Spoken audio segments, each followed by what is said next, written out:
Isaías 45. Vimos la vez pasada, en el capítulo anterior, como hemos dicho, las profecías de Isaías no están divididas en capítulos y en versículos, y podemos ver claramente que el capítulo anterior está conectado con el capítulo 45, pero por cuestión de que están divididos en capítulos, nosotros también lo dividimos. Pero me gustaría que pudiésemos nosotros leer desde el versículo 26 del capítulo anterior, del capítulo 44, dice: yo soy el que confirma la palabra de sus siervos y cumple el plan de sus mensajeros, que dice: Jerusalén serás habitada, ciudades de Judá seréis reconstruidas, ruinas yo os levantaré. El que dice: océano, aridece, secaré tus corrientes. El que dice: Ciro, tú eres mi pastor y cumplirás todos mis designios. El que dice: Jerusalén serás reconstruida, templo serás cimentado. Isaías está escribiendo esta profecía por el año 748 antes de Cristo aproximadamente, unos 210 años antes de que se cumpla. Está hablando de que Jerusalén va a ser reconstruida y el templo va a ser reconstruido, cuando en ese momento Jerusalén está construida y el templo está construido. Todavía no han sido invadidos por Babilonia. De hecho, Babilonia ni siquiera existía como potencia mundial en este momento. El imperio asirio era la potencia mundial. Pero pareciera que ya en este momento, como hemos visto ya en los capítulos anteriores, cómo los asirios fueron derrotados por el ángel de Yahvé cuando llegaron a invadir Jerusalén. Llegaron en una forma traicionera, en una forma bastante fuera del protocolo de la guerra que había antes. Se hacían, cuando se hacían las guerras, aunque eran guerras, había tratados de paz, digamos, en el sentido de que, ok, veniste a invadir mi territorio, entonces yo soy vasallo, que quiere decir te pago tributos, ¿verdad? Pero los asirios eran bastante terribles, eran los terroristas de aquel entonces. No tenían principios, y el Señor ya había dado una profecía por el mismo Isaías que ya estudiamos. Dijo: tú, traicionero, vas a ser traicionado, ¿verdad? Tú, devastador, vas a ser devastado. Y llegaron con prepotencia, después de que durante el reinado de Ezequías se había rebelado contra Asiria. Su padre, el padre de Ezequías, el rey Acaz, que fue un rey malvado, terminó siendo tributario para los asirios. Ezequías empezó siendo tributario, pero el Señor lo prosperó tanto porque Ezequías reformó, hizo la reforma de restaurar la adoración a Yahvé en Jerusalén. Y dice la Escritura claramente que ningún rey se convirtió de todo su corazón como se convirtió Ezequías para restaurar la adoración de Dios. Entonces el Señor lo empezó a prosperar rápidamente, y como el Señor lo empezó a prosperar, pues dijo: ya no le voy a pagar tributo a Siria, y Asiria se enojó. Entonces, como empezó Asiria a conquistar las principales ciudades de Judá y a tomarlas, todavía no tomaba Jerusalén. Entonces Ezequías dijo: perdón, he fallado, pequé contra ustedes, díganme cuánto les debo y yo les pago, impónganme lo que ustedes impongan. Y le impusieron un precio que tenía que pagar. Ezequías pagó ese precio. De hecho, había ya reconstruido nuevamente el templo, había arreglado las puertas que su padre había destruido, y para poder pagar eso tuvo que sacar dinero de los tesoros del templo, los tesoros reales, y hasta quitar el oro de las puertas que había usado para recubrirlas, para pagarle a Asiria. Pero Asiria no guardó el pacto, sino que llegó e invadió. Y cuando invadió a Asiria, a pesar de que el profeta Isaías ya también había dicho: no vayan a buscar ayuda de Egipto. Ahora, debemos entender, mis amados, que Ezequías, aunque era el rey, no tenía la última palabra. Había gente que estaba también allí, había príncipes, había mucha gente que tenía cierto control sobre la gente. Y aunque Ezequías estaba gobernando, la gente dijo: vamos a buscar ayuda a Egipto. E Isaías en su profecía les dice: ahí van las mulas cargadas de oro para Egipto, pero de nada les va a servir porque Egipto no va a hacer nada. Y efectivamente, Egipto nada más tomó los tesoros y no hizo nada, porque estaban asustados contra Asiria. Asiria eventualmente vence a Egipto, lo vence, lo conquista. Entonces llegaron con esa prepotencia delante de Ezequías a decirles: ¿sabes qué? Tú te apoyas en Egipto, es como una vara cascada que el que se pone la mano sobre ella se le atraviesa la mano. Dice, ¿estás apoyando? ¿En qué te estás apoyando? Los demás reyes de la tierra no hicieron nada. Empezaron con prepotencia y hasta con blasfemias. ¿Te apoyas en tu Dios? ¿Qué Dios ha podido salvar a las otras naciones? ¿Que no sabes que el gran rey de Asiria es el poderoso? Entonces, cuando el Señor hablan en contra de él, el Señor dice, yo voy a actuar ahí. Y el ángel de Jehová viene, Isaías viene a Ezequías y le dice, el Señor dice que estés tranquilo, porque ustedes no van a tener ni qué pelear, ni siquiera una flecha va a ser disparada contra ustedes. Ya estaban alrededor los asirios de Jerusalén. Y el ángel de Jehová viene y destruye a 185,000 de los más valientes del ejército asirio. Desde ese momento Asiria empieza a menguar ya como potencia mundial. Y Babilonia, que estaba al lado de Asiria, eran vecinos, empieza a surgir poco a poco. Pero cuando esta profecía es dada, Babilonia no es nada todavía. Y Asiria todavía no se muere completamente. Entonces está Jerusalén todavía construida. Y están estas profecías de Isaías, que están dirigidas, fíjense bien mis amados, no para la gente que está allí, pero específicamente estas profecías que nos está dando aquí, a partir del capítulo 40 en adelante, están dirigidas para el pueblo que va a ser deportado 210 años más adelante hacia allá, ¿verdad? Bueno, va a ser deportado antes de eso porque están 70 años, 210 años es cuando viene esta profecía de Ciro, ¿verdad? Pero van a ser deportados una vez que Babilonia tome control.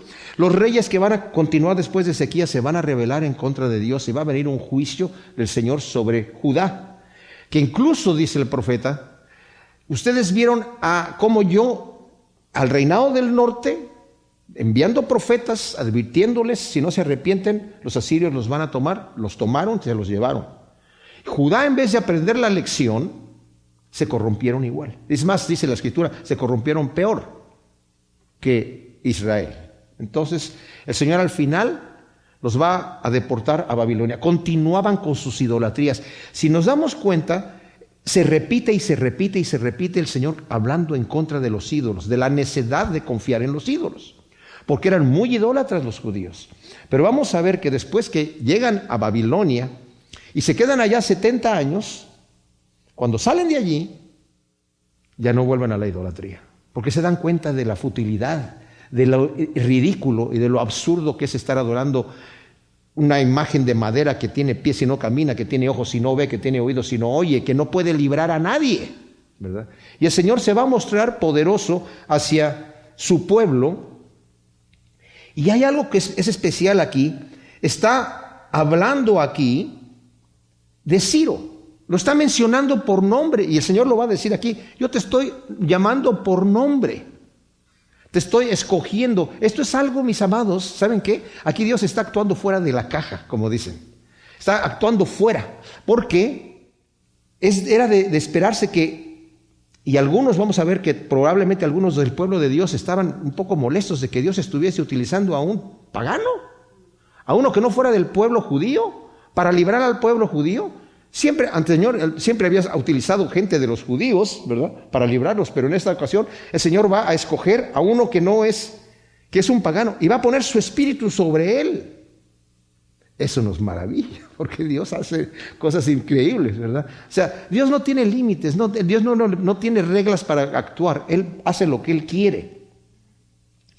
Y esta profecía, más que nada, es para consuelo de la gente que va a estar en Babilonia, que van a estar desesperanzados diciendo, ya no tenemos remedio, nuestra ciudad quedó destruida, nuestro templo quedó destruido, porque Nabucodonosor va a venir a invadir Judá. Y hace 3 invasiones. Y dejó reyes ahí judíos que estuviesen reinando, pero los reyes se rebelaban en contra de Nabucodonosor.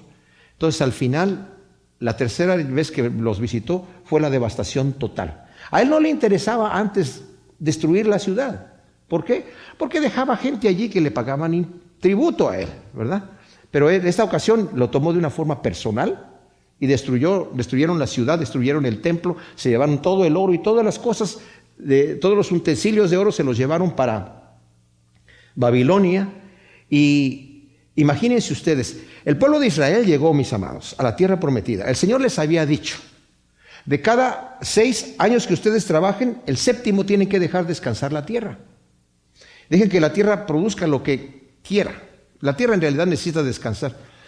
Mi papá no era cristiano en el sentido de que leyera la Biblia, era católico, pero no leía la Biblia, no conocía la Biblia.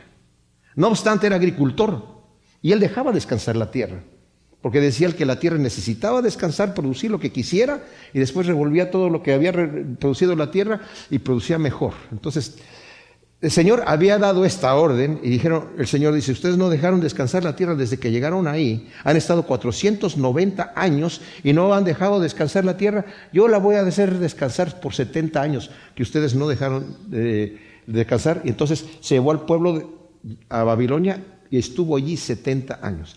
¿Se imaginan ustedes las generaciones que nacieron allí, que ya nacieron siendo cautivos en Babilonia, en donde habían otros dioses? Los mismos judíos se habían llevado sus propios ídolos y vieron que no tenían poder. Y los de Babilonia, así pensaba la gente, ¿verdad? Nuestros dioses son superiores.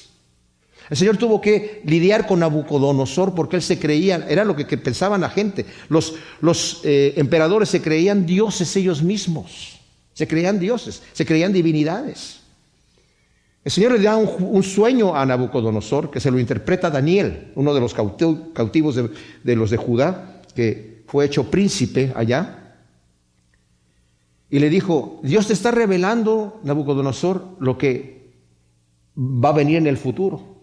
Te está revelando una estatua que donde la cabeza era de oro, los brazos y el pecho eran de plata, el estómago de bronce, las piernas de hierro, y luego los dedos eran de barro con hierro mezclado. Y le dijo, el Señor te está mostrando los que van a venir en los tiempos posteriores, que Él es el que pone y quita a los reyes. Tú, oh Nabucodonosor, eres la cabeza de oro. El Señor te ha entregado a ti el reinado. Después de ti va a venir un reinado poderoso, inferior al tuyo, que va a ser el Medo Persa, que son los brazos y el pecho de plata. Después va a venir otro reinado fuerte, que va a ser el estómago de bronce, que va a ser el reinado del griego, Alejandro el Magno, ¿verdad?, de su conquista. Y después de eso son las piernas de hierro, que es el reinado, el imperio romano, que va a venir muy fuerte. Y después, al final del tiempo, va a haber una alianza de las naciones que va a tener la fuerza del hierro, pero va a ser frágil como el barro. Y como el barro y el hierro no se unen, van a ser por medio de alianzas, que es lo que estamos esperando yo al fin del tiempo, ¿verdad? Bueno, Nabucodonosor dijo, bueno, pero yo soy Nabucodonosor. Así que se hizo una estatua de oro solo, ¿verdad? Y quería que la gente lo adorara. El Señor no tuvo que lidiar con él para que se diera cuenta que Él es el que pone y el que quita. Y al final Nabucodonosor supo reconocer que Dios es el que pone y el que quita. Pero aquí está hablando de Ciro, que es el príncipe persa de los medos persas. Darío era medo y Ciro era persa, que llegan e invaden Babilonia, ¿verdad? Y lo están llamando por nombre a Ciro. Le dice el versículo 13, vamos a leer desde el versículo 1 al versículo 4. Dice, así dice Yahvé a su ungido, a Ciro, a quien he tomado por su diestra para someter ante él naciones y aflojar los lomos de los reyes, para abrir delante de él los batientes y que las puertas no queden cerradas. Yo iré delante de ti y allanaré los lugares escabrosos, quebraré los batientes de bronce y haré pedazos las barras de hierro.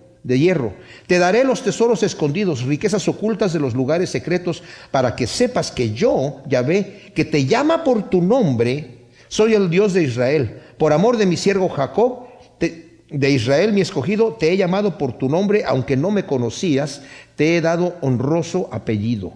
Yo soy Yahvé y no hay otro, fuera de mí no hay Dios. Yo te he ceñido, aunque no me conoces, para que sepan del nacimiento del sol hasta su ocaso, que no hay otro fuera de mí. Yo, Yahvé, y no hay otro. Yo formo la luz y creo las tinieblas, hago la paz y creo la adversidad. Yo, Yahvé, hago todas estas cosas. ¡Wow! ¿Se dan cuenta lo que está diciendo aquí el Señor? El Señor dice, yo te llamo a ti por nombre 200 años antes de que ni los padres de Ciro todavía nacían. Y el Señor ya lo está llamando por nombre. Flavio Josefo dice que esta profecía la leyó Ciro y quedó convencido que Dios lo había escogido. Y cambió totalmente su manera de pensar. Porque para dejar en libertad a Israel, así nada más, ¿verdad?, tenía que tener una convicción que Dios había hablado con él. Y vamos a ver todo lo que hace aquí el Señor. El Señor dice que lo llama su ungido. ¿Saben cuál es la palabra en hebreo para ungido? Mesías. Dice, tú eres mi Mesías. Wow. Es una figura de Cristo, mis amados. Es un tipo de Cristo que fue enviado a liberar a los cautivos. Isaías 61:1, que también el Señor lee en Lucas, en su primer mensaje en Nazaret, capítulo 4, del versículo 17 al 19, dice, hoy se ha cumplido esta profecía. Lee Isaías 61:1, donde dice, el Espíritu del Señor está sobre mí y me ha enviado a dar libertad a los cautivos y abrir las cárceles a los oprimidos. Y es exactamente lo que Ciro está haciendo. Está dando libertad a los cautivos de Israel. Para hacer esto, el Señor lo toma por su diestra, dice, para someter ante él naciones, es decir, lo engrandece hasta llegar a ser rey de Persia, conquistar Babilonia y el resto del mundo civilizado. Y luego dice, para aflojar los lomos de los reyes. Miren, en Daniel, que está más adelante de Isaías, de Isaías sigue Jeremías, luego Ezequiel y luego Daniel. En el capítulo 5 nos dice, les voy a leer desde el versículo 1, dice, el rey Belsasar, que era el nieto de Nabucodonosor, hizo un gran banquete para 1000 de sus príncipes y bebió vino en presencia de los 1000. Recalentado con el vino, Belsasar mandó traer los vasos de oro y de plata que Nabucodonosor, su abuelo, había sacado del santuario de Jerusalén para que bebieran en ellos el rey y sus grandes y sus mujeres y sus concubinas. Entonces fueron traídos los vasos de oro que habían sacado del santuario de la casa de Dios que hubo en Jerusalén y brindaron con ellos el rey y sus príncipes, sus mujeres y sus concubinas.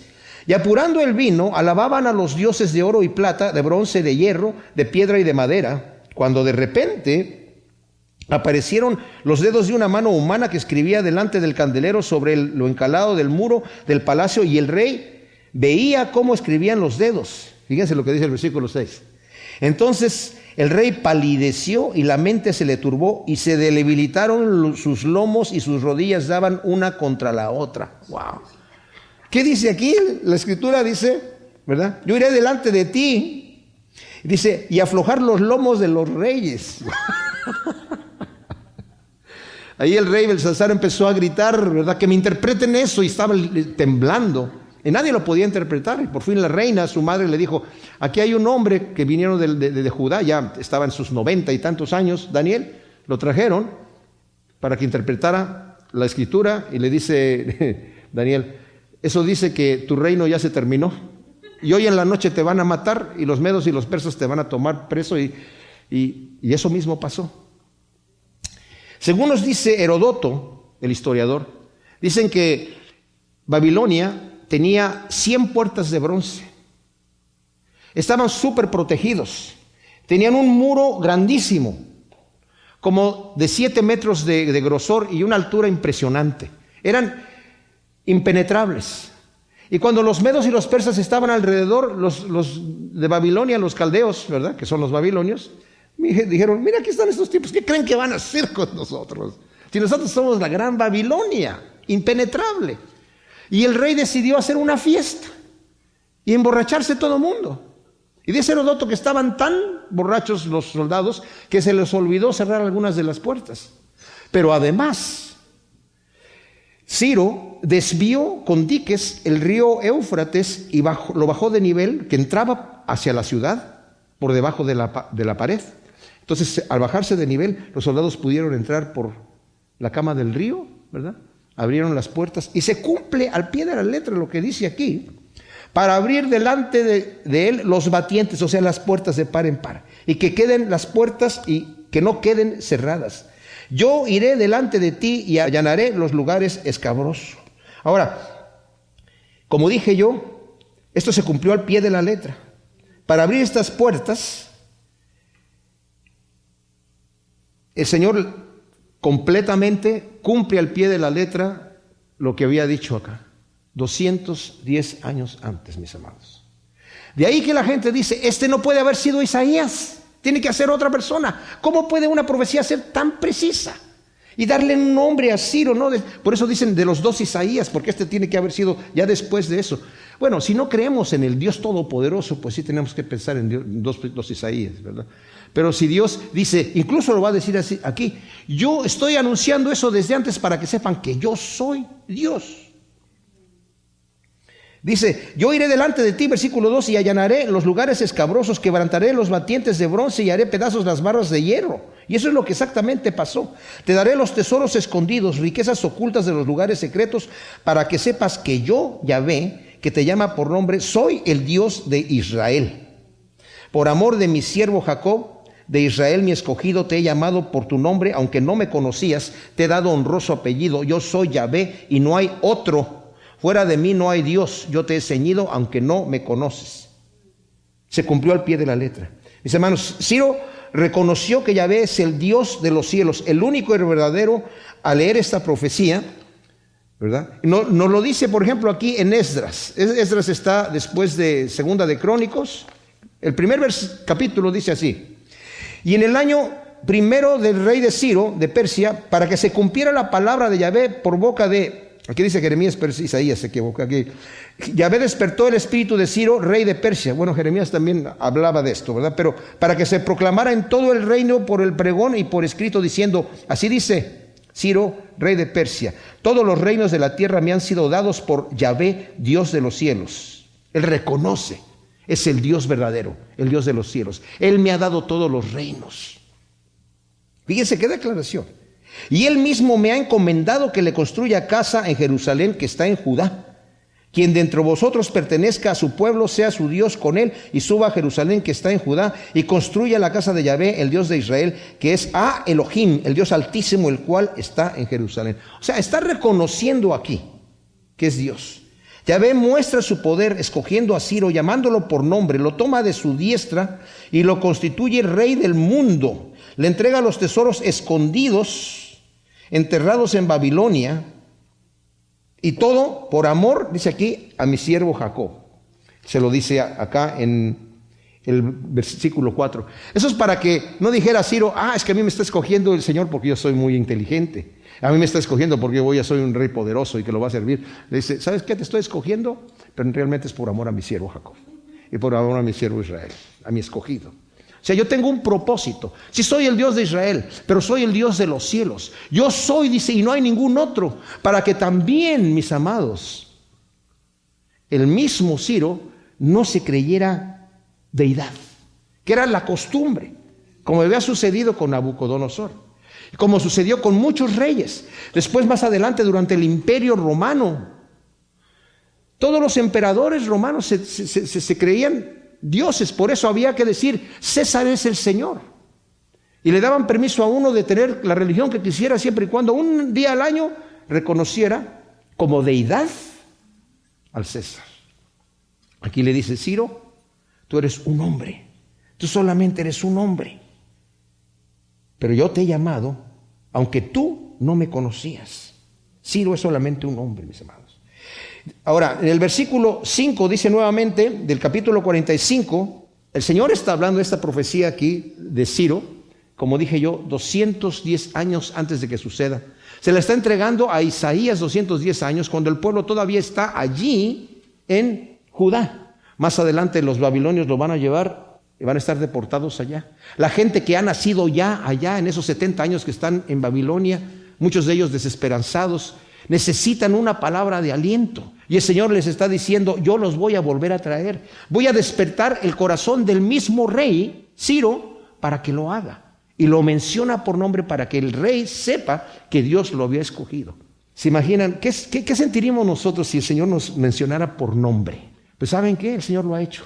¿No? Estamos estudiando Efesios y dice la Escritura que el Señor desde antes de la fundación del mundo nos escogió por nombre y apellido. Estamos aquí, mis amados, y debemos agradecerle al Señor. Señor, ¿quién soy yo para que tú me hayas escogido desde antes de la fundación del mundo? ¿Saben ustedes cuánta gente pasa por este mundo y se muere sin esperanza? Que andan por el camino ancho y van a la perdición. Dice la Escritura que muchos son los que andan por ese camino ancho. Pero nosotros, el hecho de que estamos aquí, demuestra que el Señor nos ha llamado por nombre y nos ha tomado, y el interés que tenemos de conocer de las cosas de Dios. Por eso estamos aquí, porque nos interesa saber las cosas de Dios, nos interesa crecer en las cosas de Dios. Algo que es importante, lo vamos a ver también el domingo, pero lo doy aquí porque tiene que ver con esto. Me maravilla cómo el Señor nos está enseñando a través de varios libros la misma cosa. El Señor es el que nos ha escogido, mis amados. Él es el iniciador de la obra y Él no se va a dar por vencido. No nos escogió para soltarnos, no nos acercó hacia Él para después empujarnos. ¿Qué hicimos nosotros para venir a Cristo? Nada. ¿Qué tenemos que hacer para permanecer en Él? Nada. Solamente dejarnos llevar a Él. Y vamos aquí a ver algo maravilloso que el Señor nos va a decir aquí. Se los voy a decir de una vez para que se nos quede bien grabado. El Señor nos va a decir: mírame a mí, mírame a mí. ¿Qué es lo que tienes que hacer? Mírame a mí. En Juan capítulo 6, la gente le dice al Señor: ¿cuál es la obra que tenemos que hacer para Dios? ¿Qué es el trabajo que tenemos que hacer para Dios? Este es el trabajo y esta es la obra que Dios quiere que ustedes hagan. Que crean en aquel que Él ha enviado. Nada más. Ese es el trabajo, la fe. Maravilloso, maravilloso, maravilloso, mis amados. Él es el que lo va a hacer. En cualquier momento de nuestra vida que nos sintamos que le estamos fallando, que nos sintamos que somos incapaces, que nos sintamos que no podemos, volteemos a verlo a Él. Volteemos a verlo a Él. Entonces, Él muestra su poder escogiendo a Ciro, llamándolo por nombre, ¿verdad? Y Ciro no lo conocía. Es el tipo de Cristo que muestra su amor para con nosotros, que siendo aún pecadores, Él murió por nosotros, dice Romanos 5:8. Para que Ciro supiera con todo el mundo que Yahvé es el único Dios y no hay otro. Nuestro Dios es el Todopoderoso que hace todo lo que quiere, según nos va a decir más adelante. Denle la vuelta aquí en Isaías 46, que es el siguiente capítulo, ¿verdad? Versículo 8 al 10 dice: recordadlo y meditadlo, oh rebeldes, tenedlo en vuestro corazón, recordando de las cosas pasadas predichas. Yo soy Dios y no hay otro. No hay otro Dios semejante a mí, que desde el principio anuncio el fin, y desde antiguo cosas que no estaban hechas. Que digo, mi designio se cumplirá y haré todo mi deseo. En otras palabras, haré todo lo que yo quiero hacer. ¡Wow! Glorioso, glorioso. Es nuestro Dios todopoderoso. Esa realidad podría horrorizarnos, mis amados, de que Dios puede hacer todo lo que quiere. Podría horrorizarnos si no supiéramos que Dios, que hace todo lo que quiere, nos ama con un amor supremo, que ha dado su vida por nosotros. Y esa realidad nos hace descansar en su mano. Señor, tú eres el Dios todopoderoso, tú quieres lo mejor para mí. Y como tú haces lo que tú quieres, voy a confiar en que tu decisión es la decisión correcta para mí. Y no voy a reclamar. Lo va a decir más adelante aquí. El Señor va a decir: ¿me vas a reclamar a mí lo que yo estoy haciendo? ¿Te vas a quejar de lo que yo estoy haciendo? ¿No te gusta cómo estoy operando en tu vida? El Señor lo va a decir aquí. Versículo 6 dice: para que sepan del nacimiento del sol hasta su ocaso que no hay otro fuera de mí. Yo Yahvé y no hay otro. Yo formo la luz y creo las tinieblas, hago la paz y creo la adversidad. Yo Yahvé hago todas estas cosas. No quiere decir aquí que Dios es creador del mal o autor del mal. Pero a veces la adversidad tiene que venir, mis amados, como castigo, como corrección. En el caso de su pueblo en Babilonia, tuvo que venir la adversidad a ellos para que dejaran de ser idólatras, porque no quisieron escuchar por las buenas. En el Salmo 32 dice el Señor a David, ¿verdad? No seas como el mulo sin entendimiento, que hay que refrenarlo con freno. Yo te quiero guiar con mis ojos. Obedece por las buenas. ¿Por qué tengo que usar disciplina, verdad? Y a veces el Señor nos tiene que dar, ¿verdad? Pero pues cuando somos rebeldes o somos medio duros de servicio, pues ni modo. Así tiene que venir la disciplina. Versículo 8 dice: destilad, cielos, el rocío, y derramen las nubes la victoria. Ábrase la tierra y produzca salvación, y con ella germine la justicia. Yo Yahvé lo he creado. Ay del que contiende con su hacedor, como tieso entre los tiesos de barro. Dirá el barro al alfarero: ¿qué haces? ¿O tu vasija no tiene asas? Ay del que le dice al padre: ¿por qué engendras? O a la mujer: ¿por qué das a luz? ¡Wow! Dios anuncia la salvación que traerá en el momento oportuno. Romanos 8:28, todas las cosas ayudan para bien a aquellos que aman al Señor. Eso nos debe dejar ver, mis amados, que el Señor tiene un plan en todo lo que pasa. No hay nada que se le escape de las manos para que nosotros nos quejemos: ¿y por qué estás haciendo esto, Señor? ¿No estás prestando atención? Dios advierte que los que contienden con Él, tanto a los que desesperan en la adversidad criticando a Dios, como los que son enemigos de Él, que critican su obra. ¡Wow! Dice el versículo 9, ay del que contiende con su hacedor como tieso entre los tiesos del barro. Dirá el barro al alfarero: ¿qué haces? ¿O tu vasija no tiene asas? Una traducción alternativa aquí es: tu hacedor no tiene manos. Y estos son los impíos que detienen con injusticia la verdad. Que dice, a mí no me ha creado Dios. Cierra sus ojos y da la espalda con injusticia a la verdad. Dios lo entrega a una mente reprobada para creer a la mentira. Pero hay de aquel que le dice así a su hacedor. Ahora, la necedad del insulto del que se queja, de los muchachos o las muchachas, los jóvenes que se quejan con sus padres, ¿verdad? ¿Por qué me trajiste al mundo? Yo no pedí haber nacido. Y les he platicado, ¿no? Que Johnny Carson en el show de Tonight Show, hablando de esos jóvenes que les dicen a su padre, y yo no pedí haber nacido. Dice, sí, y el padre le debe contestar sí. Y si me hubieras pedido, yo tampoco hubiera dicho que sí. Si hubieras pedido, hubiera dicho yo que no. Así dice Yahvé, el Santo de Israel, su formador. ¿Me pediréis cuenta de mis hijos y me daréis órdenes de la obra de mis manos? Yo hice la tierra y creé sobre ella al hombre. Yo extendí los cielos con mis propias manos. Yo soy el que da órdenes a todo su ejército. Dios expresa lo insólito de querer pedirle a Él cuentas de lo que hace, o aún de darle órdenes de lo que debe de hacer. ¿Se dan cuenta que a veces nosotros pecamos de estas cosas, mis amados? ¿Por qué, Señor, estás permitiendo esto en mi vida? Casi le diríamos, Señor, yo en tu lugar estaría haciendo un mejor trabajo de lo que tú estás haciendo. Como que estás descuidando un poquito. ¿Qué no sabes cómo me siento?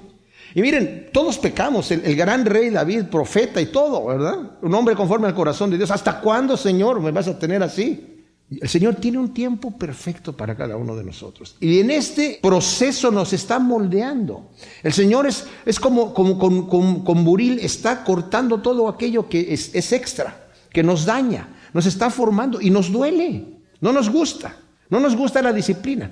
Pero si nosotros entendemos, mis amados, que cada cosa que el Señor tiene, no solamente nos memorizamos el versículo, sino que lo grabamos en nuestro corazón, todas las cosas ayudan para bien para aquellos que aman al Señor.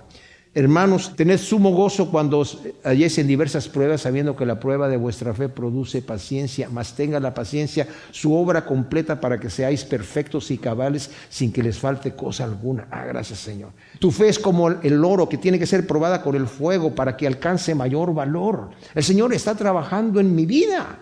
No me gusta, porque yo quiero pasarla tranquilito. Pero si la paso tranquilito, no voy a llegar a la estatura de Cristo Jesús. Por medio de la tribulación aprendemos la obediencia. Abraham, que era el amigo de Dios, amigo, ya había sido justificado por su fe. Él había recibido la promesa, su hijo. El Señor le pide que lo sacrifique. No lo llega a sacrificar, pero en su mente ya lo había sacrificado. Porque nos dice el libro de Hebreos que él pensó que Dios lo iba a resucitar de los muertos. Y por la fe lo estaba ofreciendo, diciendo, el Señor me dijo que en Isaac me va a ser llamada descendencia y él no se ha casado. Pero el Señor no me va a fallar, lo va a tener que resucitar, porque yo sí lo voy a matar. Él me está pidiendo que lo sacrifique y yo lo voy a matar. Él no sabía que el Señor le iba a decir detente, no, ya sé que me amas. Pero ¿por qué hizo el Señor? ¿Por qué tratas así a tu amigo, Señor? ¿Que no es tu amigo? ¿Por qué lo haces pasar un mal rato? Porque Abraham, aunque ya era el padre de la fe, y por fe creyó, y le fue contado por justicia, alcanzó mayor quilataje su fe. Pasó por el fuego que nos dice Pedro. Y se imaginan ustedes la confianza, si ya tenía la confianza de saber que Dios lo va a resucitar de los muertos, ¿con qué confianza después Abraham continuó su camino como amigo de Dios, sabiendo mi Dios me ama y Él me cumple todo y yo no le voy a cuestionar absolutamente nada? ¿Quiénes somos nosotros para cuestionarle a Dios lo que está haciendo en nuestras vidas? Más bien debemos pedirle al Señor, Señor, dame la fuerza de pasar este trago amargo que estoy pasando y aprender la lección que tú me estás enseñando. Y descansar allí, descansar en eso. Y el Señor nos va a sacar adelante, ¿verdad? Que ese es el propósito de Dios. Entonces dice aquí, ¿me vas a decir órdenes? ¿Me vas a decir qué es lo que tengo que hacer? Versículo 13 dice, yo lo he suscitado para la victoria y allanaré todos sus caminos. Él reconstruirá mi ciudad y libertará a mis desterrados. Sin precio ni soborno, dice Yahvé Sebaot. Así dice Yahvé, el fruto de Egipto, la ganancia de Etiopía y los sabeos, hombres de gran estatura, a ti pasarán, tuyos serán, tras de ti marcharán, irán cargados de cadenas, se inclinarán ante ti y suplicarán, en verdad Elohim está contigo y no existe ningún otro Dios. Ahora, ¿de quién está hablando en el versículo 13? Está hablando de Ciro nuevamente. Yo lo he suscitado para la victoria y allanaré todos sus caminos. O sea, yo soy el que lo he constituido rey, el que le ha dado nombre, el que lo ha subido, porque Ciro fue subiendo de potencia hasta que llegó a ser rey de Persia y un rey poderoso. Y el Señor le dice, ¿sabes qué? Tú estás allí porque yo te hice poderoso. También se lo dice a Faraón, pero Faraón no lo quiso entender. Dice, yo te he puesto allí para mostrar en ti mi poder. También se lo dijo a Nabucodonosor, pero se le subió a la cabeza mucho a Nabucodonosor hasta que tuvo que ser humillado. Y ahí reconoció, dice, Dios es el que quita y pone al que Él quiere. Y mandó a todo el mundo que adoraran al Dios de Israel. Lo mismo está haciendo aquí Ciro. Más adelante nosotros vemos, si leemos bien el libro de Esdras, que aunque Ciro dio la orden de liberar al pueblo, y el pueblo fue liberado, cuando empezaron a construir los enemigos de los judíos que estaban ahí, que eran las diferentes naciones que habían llegado, que habían traído los habían sido poblados por la gente que trajo después Nabucodonosor mismo, ¿verdad? Estaban en contra de que reconstruyeran la ciudad y el templo. Entonces pararon la construcción, enviando cartas a los reyes que estaban. Ciro murió no mucho después de esto en una batalla, y pararon la construcción diciendo, esta gente si reconstruye la ciudad, son gente rebelde, que se investigue en la historia. Investigaron en la historia y dijeron, sí, esta es gente muy rebelde.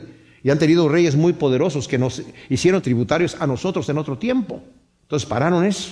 Pero después los profetas llegaron, Zacarías y otros profetas, Ageo, a decirles, señores, construyan. Empezaron a construir y llegaron otra vez los samaritanos y la gente que estaba ahí. Porque están construyendo. ¿Quién les dio las órdenes? Porque Ciro dio una orden. Y él es un rey medo-persa que todo lo que se dicta es un decreto que no puede ser abrogado. Entonces fueron con la noticia ante el rey Darío, que estaba en aquel entonces, y dijeron, estos señores están construyendo, y dijeron que Ciro les dio la orden hace años. Investigaron en la historia y Darío dijo, efectivamente, aquí está la orden de Ciro, que se siga construyendo. Ustedes no los molesten, y cualquiera que quiera impedir eso, que se quite una viga de su casa y lo claven allí y conviertan su casa en un muladar. Wow. Entonces eso es lo que sucede más adelante. Entonces dice aquí, a Ciro yo lo he puesto allí para que provea todo lo necesario. Más aún, el Señor anuncia que hasta las riquezas de Egipto y Etiopía serán llevadas a Jerusalén para bendición de Israel. Eso lo podemos leer en Esdras 1, del 4 al 11, que el mismo Ciro envía dinero para proveer para el viaje, envía tesoros y le dice a la gente, lo que ustedes quieran dar, den allí. Más adelante Darío, cuando él da la orden de que se vuelva a reconstruir, dice que no se les cobre a los judíos ningún impuesto. Es más, todos los impuestos de todas las demás gentes que están alrededor, que se las den allí, que les den animales para el sacrificio, para que bendigan a la casa del rey, para que Dios bendiga a la casa del rey. Tremenda cosa. O sea, hubo realmente una conversión de estos reyes en reconocimiento a Dios por la liberación del pueblo de Israel. Tremenda cosa. Entonces, pero también en Zacarías 8, del 20 al 23, mis amados, aquí nos está diciendo que la gente de Egipto y de Etiopía van a llegar allí a Jerusalén, y efectivamente dice, la gente se les va a unir a decir, yo queremos ir con ustedes, porque en ustedes hay bendición, en el Dios de ustedes hay bendición y queremos ir con ustedes. Se inclinarán delante de ti y suplicarán, en verdad Elohim está contigo, o sea, el Dios Todopoderoso Altísimo está contigo.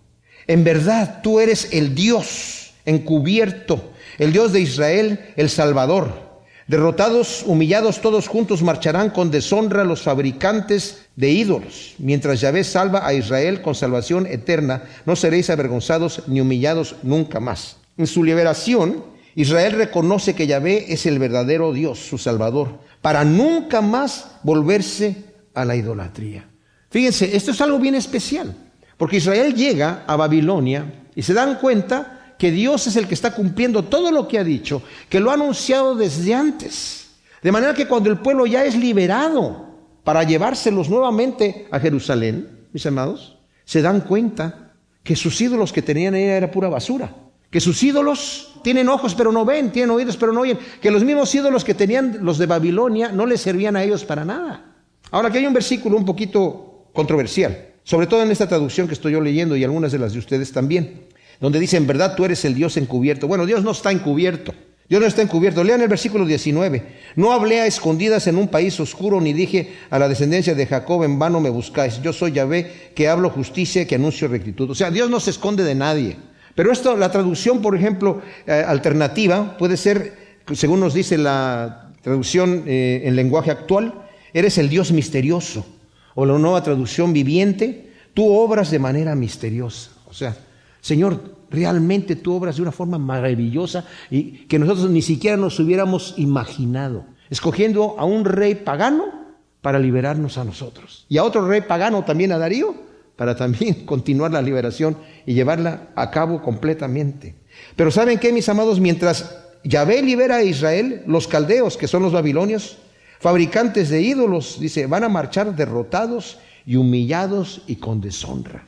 Mientras el Señor esté liberando a su pueblo, los que se creían impenetrables, como lo vamos a ver en el capítulo 46 más adelante cuando lo estudiemos, que se creían, nosotros somos impenetrables, nunca nos van a conquistar, y se van a marchar humillados, porque estaban confiando en sus ídolos. Pero el Señor sabe una cosa nuevamente, el Señor es el que toma la iniciativa. ¿Qué hizo Israel para que el Señor lo liberara? Nada. El Señor tomó la iniciativa. ¿Qué hicimos nosotros para que el Señor nos liberara? Nada. Él tomó la iniciativa. Él nos llamó porque nos amó. Y a su pueblo dice, tú eres mi pueblo escogido, y como yo te amé, por amor a ti he hecho todas estas cosas. Versículo 18 dice, así dice Yahvé que creó los cielos. Él es Elohim que formó la tierra, la hizo y la estableció, no la creó para que estuviese desolada. La formó para que fuera habitada. Yo, Yahvé, no hay ningún otro. No hablé yo a escondidas en un país oscuro, ni dije a la descendencia de Jacob, en vano me buscáis. Yo soy Yahvé, que hablo justicia, que anuncio rectitud. Dios creó los cielos y la tierra, la formó y la estableció para que fuese habitada. No creó la tierra para que estuviese vacía. Ahora, hay una teoría, mis amados, rarísima, que por ahí predican algunos, en de Génesis 1, del 1 al 2, en donde cuando ustedes leen Génesis 1, dice allí que en el principio creó Dios los cielos y la tierra. Y el versículo 2 dice que la tierra estaba desordenada y vacía, y las tinieblas estaban sobre la faz del abismo, y el Espíritu de Dios se cernía sobre la faz de las aguas. La palabra es tohu y bohu, estaba vacía y desordenada. Dice, Dios no crea nada desordenado. No, Dios no crea nada desordenado. Entonces dicen, seguramente que Dios creó y creó al hombre ahí, y después el hombre de alguna manera pecó, o Satanás cayó allí y la tierra quedó desordenada y vacía, y después volvió el Señor a crear otra creación. Eso está muy, muy agarrado de las greñas, como decimos por ahí, ¿verdad? El Señor hizo la tierra y luego la fue estableciendo. No es que el Señor haga algo malo, pero la fue formando. Hizo un proceso. No la hizo en un día, la hizo en 6 días, que son periodos de tiempo, porque el Señor es así. Aunque el Señor no hace nada malo, cuando creó al hombre dijo, no es bueno que el hombre esté solo. Oye, pues ¿por qué no hiciste los dos de una vez así? Porque lo voy a hacer en un proceso. Entonces esa teoría está medio rara. Dios no se ha mantenido oculto, se ha manifestado al hombre desde el principio. En Juan 18:20 el Señor le dice al sumo sacerdote, yo todo lo he hablado, nada en oculto, lo he dicho delante de toda la gente. A mí no me preguntes lo que yo he dicho, pregúntale a la gente que me ha oído, ¿verdad?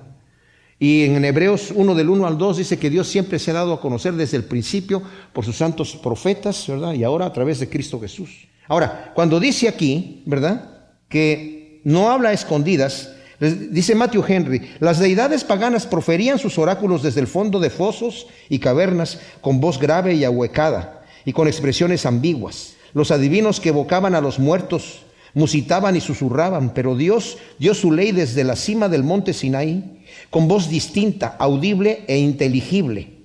La visión estaba escrita en caracteres claros, o sea, con letras claras y grandes, de modo que pudiese ser leída incluso por los que pasaban corriendo. Si para algunos resulta oscura la visión de Dios, el mensaje de Dios, a sí mismos deben echarse la culpa.